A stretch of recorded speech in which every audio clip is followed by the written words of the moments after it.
to Gathered Together Homestead. I'm Jessica. This is going to be a really quick video that I've kind of just thrown together midstream here. Years ago, I made kombucha all the time, and then we moved. We were living in a rental home, and I just kind of quit. And then here today, or I guess actually a week ago, I got started on my kombucha again, and I posted a picture of my jar of kombucha that's getting ready to go through its second ferment on Facebook, and there was a lot of questions. What do I flavor it with? How do I do it? Why do you want kombucha? Things like that. So I thought I would throw together a real quick video because I was kind of right in the process of doing this. So a couple of things about kombucha is it is a fermented tea. This, in my opinion, gross looking thing is called a SCOBY. If you want to know what SCOBY stands for, Google it. It'll give you the sciencey definition. I don't know. It's a SCOBY. But what is neat about this is actually alive. It's alive and it grows. It's very interesting. But it is alive with active yeast and bacteria. So that's why you would want kombucha. It is a fermented tea that is full of antioxidants and probiotics. So it's really good for your gut. And if you do it right, it can taste really tasty. Couple of things that you need for kombucha is a SCOBY.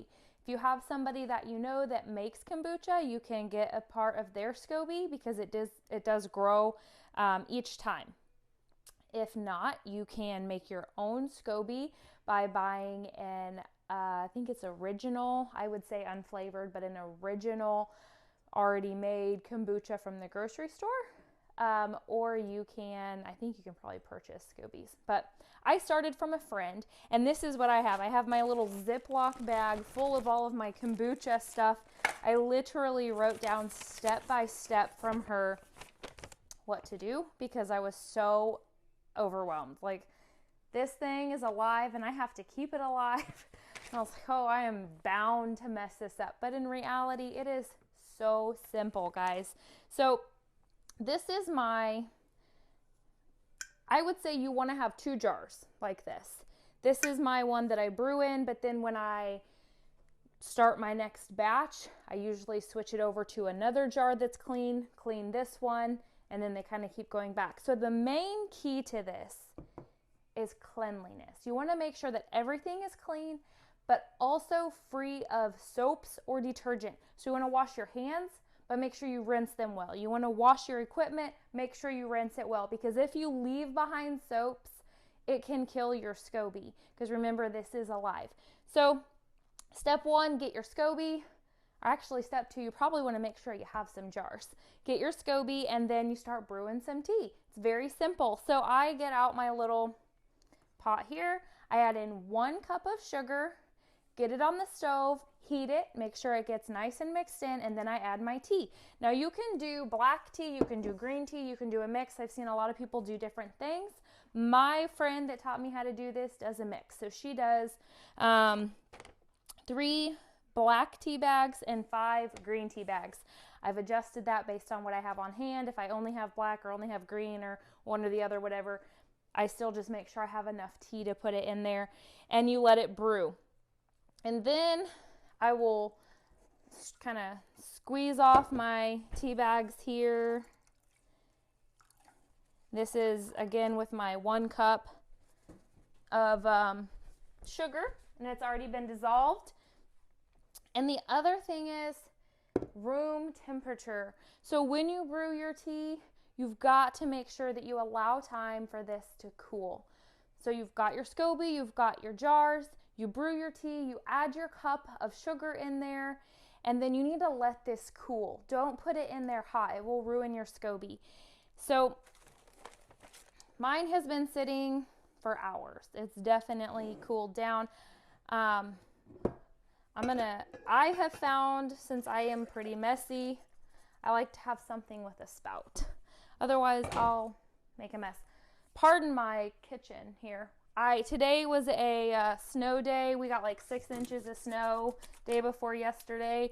And so I took advantage of making some bread. So this is our homemade bread. If you're interested, I do have a video on how to make this, but I will say in that video real quick, I let it rise for 25 minutes because that's what the recipe had called for. I've since adjusted and I let it rise for 45 minutes, punch it down 45 minutes, and then I put it in my my jars here, or loaf pans, let it rise, and then I cook it, and it is so amazing. But back to kombucha. So I've got a jar here with a spout, and then I use our filtered water. We only drink from a ProPure water. We will cook in things with our faucet water, but this is all we drink from. So I'll add this water here. This will also help bring it to room temperature if it was a little warm, but mine's already been sitting out, so it'll be fine. Okay, so now we're all ready to go. One thing that you'll want to make sure is that you have some kind of a cloth. I think this is just a piece of cotton that I had with a rubber band around it. If you don't have this covered well, where it can also breathe, you'll get fruit flies in here. It's not good. You don't want that. So I've just used this piece of cotton, and I keep extra ones in my handy dandy Ziploc bag here, and that way I can change them every once in a while, but that's the main thing. So clean hands. Mine are clean. You can leave your SCOBY in there and dump your juice in. I prefer to put my tea in and then put my SCOBY in. This liquid that's in here is very important. This is your starter liquid. So this is already fermented. If you just do regular tea, put your SCOBY in, it's not going to work. You've got to have the already fermented in there. So every time you make your batch and then you switch to make your new batch, you go to your second ferment, you've got to save 2 cups of your starter fluid, your starter in there. You also want to leave headspace. You want to leave, I usually kind of go right around here, right before it starts to narrow in.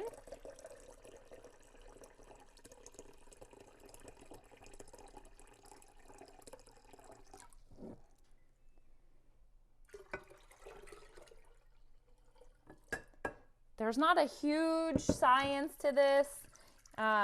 It's really not as difficult as it seems. It's not as scary as it seems. The nice part about it too is if you are on a roll making kombucha and you're loving it, but you move or you get sick or you go out of town or something like that, you can stop your kombucha at any time as long as you keep feeding it. So this SCOBY is huge. It literally stayed in our jar in our basement, cool, dark place, covered for like, gosh, a year and a half probably. And it was fine. I just would keep an eye on the liquid. Once I noticed that the liquid was getting low, I just would make more tea. Make sure you put that sugar in there. That's what feeds it. And it stayed alive. In fact, I was afraid that it had probably died in that long time. But our house was just a little bit cool, and so it was taking a little bit to make that new SCOBY. So this is what it's going to look like when you're all ready to start a fresh batch. This is day 1.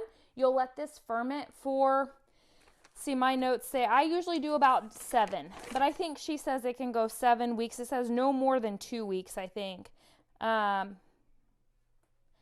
2 weeks maximum. This is the tough part.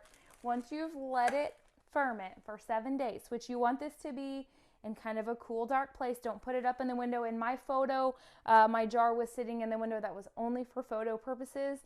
It does not stay there. So usually I'll put it kind of in our corner over here, somewhere that's not getting direct sunlight.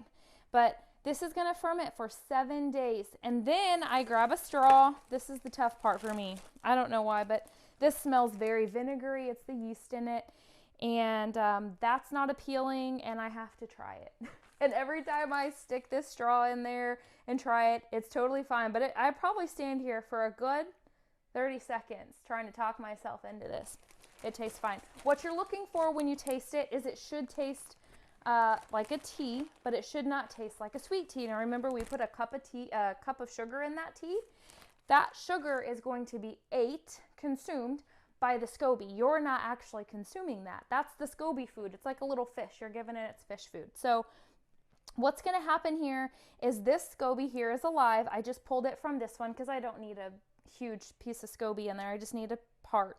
Now it will create a baby SCOBY, and on top there'll be a nice little thin SCOBY, and you'll see it, and it will essentially make a seal.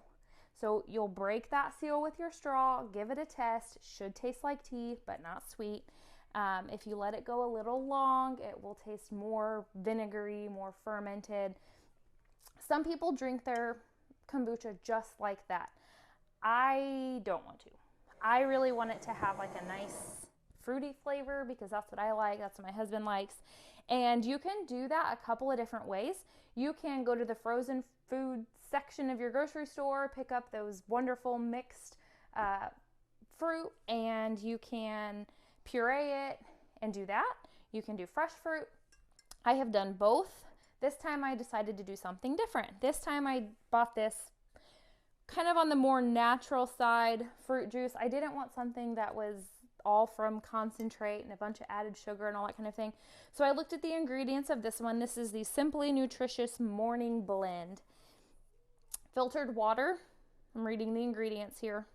Pineapple, apple, orange juice concentrates, papaya puree, peach juice concentrate, ascorbic acid. They say it's vitamin C, vitamin E, and beta carotene. So obviously it's not just your frozen fruit that you've pureed, but I wanted to give this a try. It sounded like a really nice blend of fruit.